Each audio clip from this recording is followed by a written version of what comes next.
Okay. Good afternoon. Welcome to post lunch section. Our next speaker is Dr. Ritesh Gupta sir. He will speak on diabetes, dyslipidemia, and the COVID-19. Very recent and the interesting topic. Dr. Gupta is additional director CDO New Delhi, and he is Fortis Hospital, and he has experience. He has the several national and international papers, and he has several. He is going to present on the diabetes, dyslipidemia, and COVID. Dr. Ritesh Gupta, sir, please. Thank you. So, diabetes, dyslipidemia, and COVID-19. Now, is something we cannot help discussing in the present times. In fact, the very reason why we are doing this conference as a webinar is because of COVID-19. And this is something unprecedented which has happened to the world.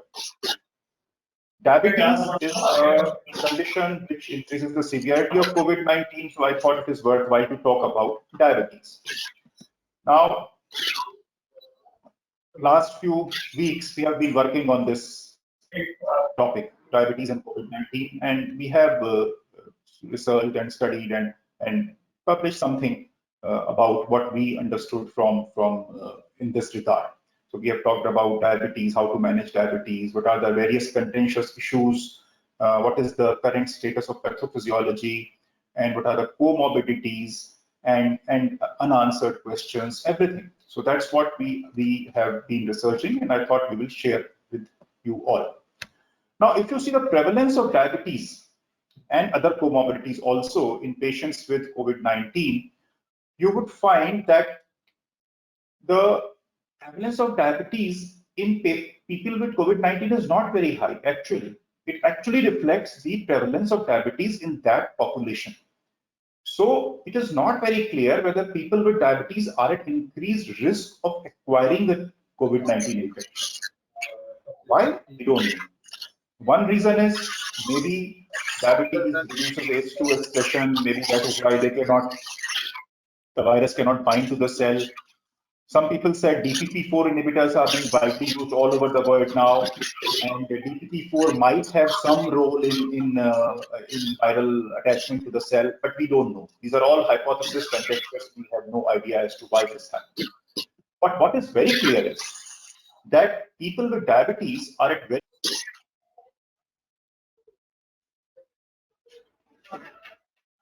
So people with diabetes have a very high risk of getting a severe disease and of mortality. And this has been brought out in many studies. There are several studies. In severe or critical disease, diabetics constitute about 14 to 32% of patients in different studies. This was one study from China that when they found that 72% of patients with COVID-19 with comorbidities required admission in ICU compared to only 57% without comorbidities. So comorbidities clearly have a very big role in determining the severity. And there are so many other studies.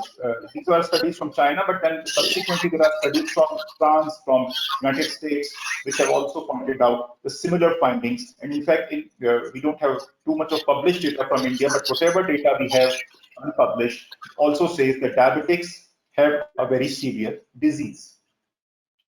And this is again just a graphic representation of which people die from COVID-19. Now, if you see, this is a little old slide, about a month old, but this shows clearly the same thing which has been replicated now, that people with cardiovascular disease are at a very high risk of dying from COVID, followed by diabetes, hypertension, and other illnesses, and of course cancer also. And if you see the age, expectedly, anyone who is elderly has a higher risk of mortality, and this is brought out in this chart. Now, I want you to understand this diagram, this chart, this figure. There's a lot of talk. I'm sure everyone has heard about ACE2. Till now, we never talked about ACE2, and in last 1 month already, we have talked so much about ACE2. Now, ACE2 or angiotensin converting enzyme 2 Now, this is a receptor for SARS-CoV-2. This is a receptor. Now, this virus binds to SARS-CoV-2 and then it enters the cell. It enters by binding to SARS-CoV-2, by binding to ACE2. Now, there are several other steps involved in it. The binding site, the receptor binding domain has to be primed. There are so many proteases involved here. But the fact is that it does require ACE2. And then it enters and replicates. Now, once it binds to ACE2, it also causes the downregulation of ACE2. That is also important. So this is one part. Now, in normal physiology, you have angiotensin 1. We know renin-angiotensin system. Angiotensin 1 gets converted to angiotensin 2 by angiotensin converting enzyme. We are all aware of that. Now, angiotensin 2 binds to angiotensin 2 receptor, type 1 receptor.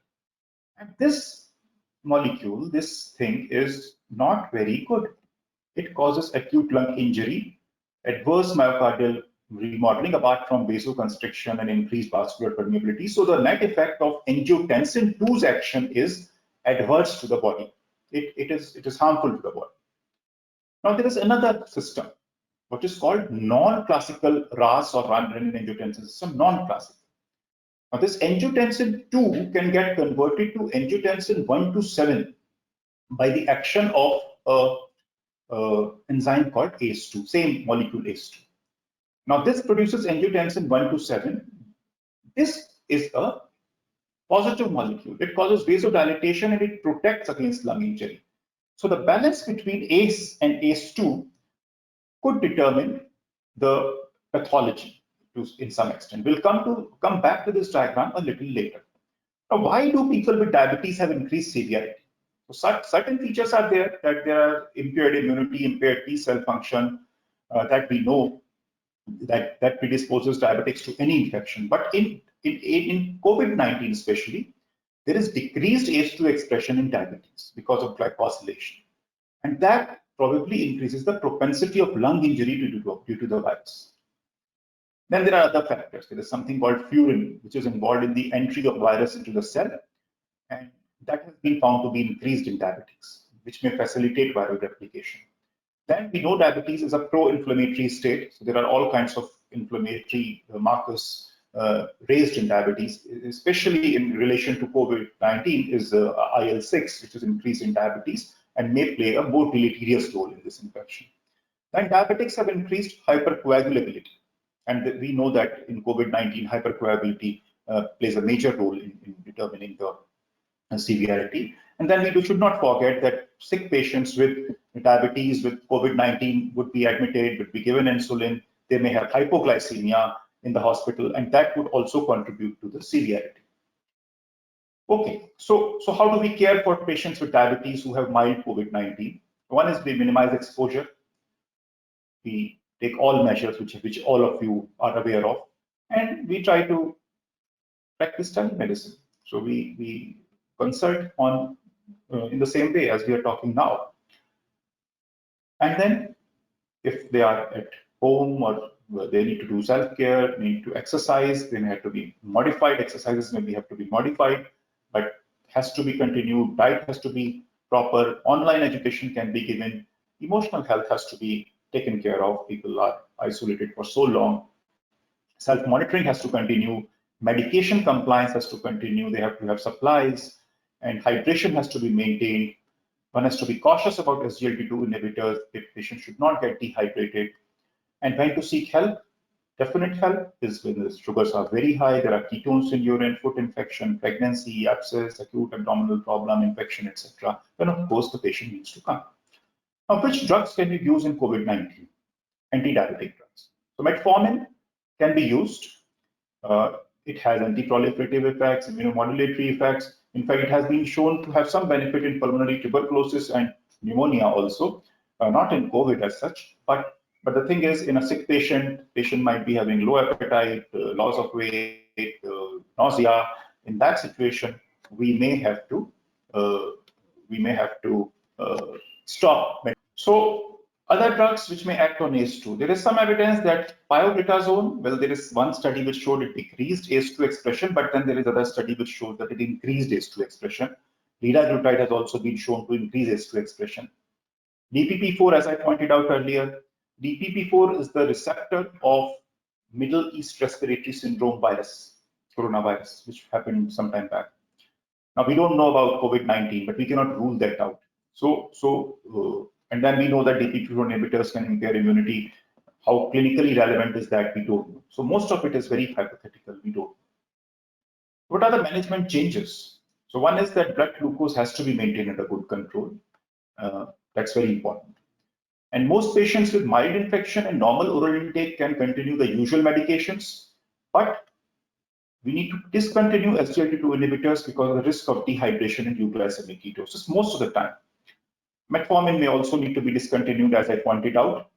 Doses of other anti-hyperglycemic drugs like sulfonylureas insulin may have to be altered, obviously, in any sick patient. You need to use sick day guidelines. In sick patients, of course, we want to use insulin. Of course, there are problems with using insulin also. What problems? Now, patient of COVID admitted to the hospital, if you start giving IV insulin, you need to check sugars every hour. You need to adjust the insulin infusion rate. That means the nurse or the doctor has to go to the patient again and again. So these are all challenges. So how we can circumvent them? People have tried using just basal insulin and intermittent subcutaneous insulin in sick patients also, and that has worked. People have used insulin pump to manage. People have used remote monitoring so that the contact with the patient is minimum. Now, other drugs, importantly, ACE inhibitors and ARBs. Now, ACE inhibitors and ARBs, as you can see in this diagram again, they would increase ACE2. So ACE will be inhibited. So as a feedback, ACE2 will go up. So theoretically, there will be increased risk of virus attachment to cells with increased infection, but it has never been shown. There is no proof of that. It's just a theoretical consideration. However, enhanced ACE2 also protects against lung injury. We know that there are studies. Losartan has been shown to decrease lung injury in animal studies. In pneumonia also, there is some small human studies also. Currently, we have some studies which say that it does not cause any change. ACE inhibitors or ARBs do not affect the severity. There is one study which says that it does affect the severity, it lowers the severity. Well, there is one study which says that people on ACE inhibitors had higher severity. So we don't know. Now, in absence of very definite data, all guidelines have told us that these drugs can be continued safely if there is no other contraindication. So there is no harm in continuing ACE inhibitors and ARBs in patients who develop COVID-19. What about other drugs? Statins, especially. Now, statins are anti-inflammatory. We know that. Statins are known to inhibit nuclear factor kappa B activation, which may help in blunting the cytokine storm. They might have some little effect on ACE2 expression also. There's one study. Calcium channel blockers have been shown to reduce severity of disease in pneumonia, so that might be helpful, but this has not been studied in COVID-19 in any way. Aspirin, if there is underlying coronary artery disease, you need to continue with aspirin. Okay. Now, just a little bit about hydroxychloroquine and chloroquine. It's not directly related to topic, but since there is so much talk about hydroxychloroquine, now it has been studied for ages. Apart from its anti-malarial action, antiviral efficacy has been shown since last 60 to 70 years. And essentially, how does it happen? So there are several steps involved in entry of virus into the cell and subsequent viral replication. So what it does is that it increases the pH of the lysosome. It's a weak base, so it increases the pH of lysosome, and thereby it prevents the viral entry. And after entry, it also interferes with viral uncoating. And it also interferes with the post-translational processing of the glycoproteins. And thereby, it inhibits the viral replication. So this is how it might be acting. Now, these drugs have shown some activity in diabetes and approved as second or third line use for diabetes in India. But use in vitro studies, and there are some small human studies. Subsequent to this, there are some studies from US, more studies from China. There's one more study from France, and none of the studies actually have shown very significant benefit of chloroquine or hydroxychloroquine in COVID-19. And ICMR, we are all aware, recommended prophylaxis, but again, there is no evidence for that. Now, despite so much being written over the last 1.5 months about diabetes and COVID-19, there are so many unanswered questions, and this is what I will end with. We don't know what is the natural history of COVID-19 in patients with diabetes. We really don't know. What is the risk in well-controlled diabetics? Is the incubation period different in diabetics?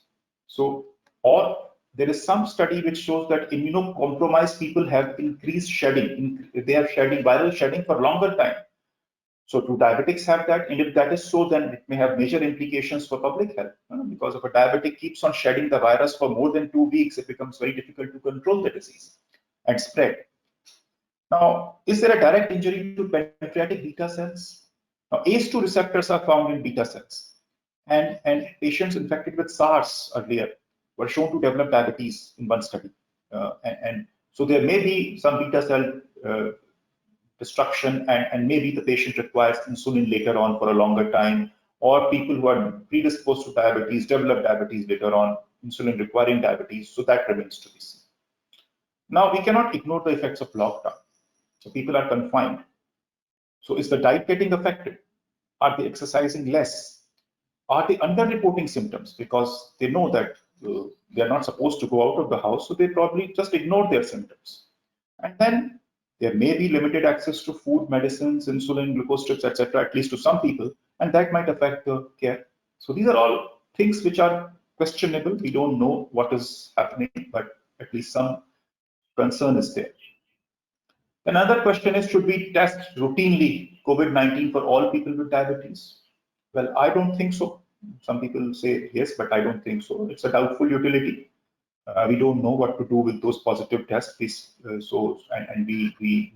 possibly, anyway, it's such a large pool of population that we cannot test all people with diabetes. Then there's a whole lot of talk about ethnic variations. Why are certain populations suffering less? Why are people like us Indians dying less, while Americans and Italians and French are dying more? There may be genetic factors. ACE polymorphisms may be there. There may be other genes which may be involved. The immune response may be different. There may be prior infections. There may be cross immunity, BCG vaccination effect, or there may be different viral strains. All these could affect the response and the infectivity. And then, paradoxically, there could be some benefits of lockdown. People have all the time to care for the self. They may pay more attention to diet. They may take healthy diet. They may exercise more. They have time. Pollution is less. The suspended particulate matter is less. And there are some studies to show that that does affect fasting blood glucose, HbA1c. So maybe that is there. And then, of course, we need to see the role of teleconsultation, not only in this epidemic, not only now, but even after restrictions are lifted, maybe after 2 months, 3 months, 6 months. Does telemedicine have a big future in India? These are all the questions which we'll need to address, and we'll have to wait for more time for answers to emerge. Thank you. Any questions and comments, I'll be happy to